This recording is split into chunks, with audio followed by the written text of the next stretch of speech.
في حارة التنبكشية متفرعة من شارع الجمالية هنلاقي مسجد ومدرسة الأمير جمال الدين الأسطدار اللي اتبنت في العصر المملوكي الجركسي سنة 1407. والأمير جمال الدين اتولد في فلسطين، ووالده كان واعظ علشان كده نشأ على حفظ القرآن.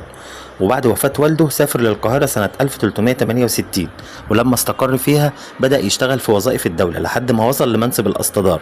وكلمة أسطدار معناها مشرف على كل بيوت السلطان، وكان بيشتغل في دولة السلطان فرج بن برقوق، واستولى على أملاك الغير علشان يبني المدرسة دي، وخصصها بعد كده لدراسة المذاهب السنية الأربعة.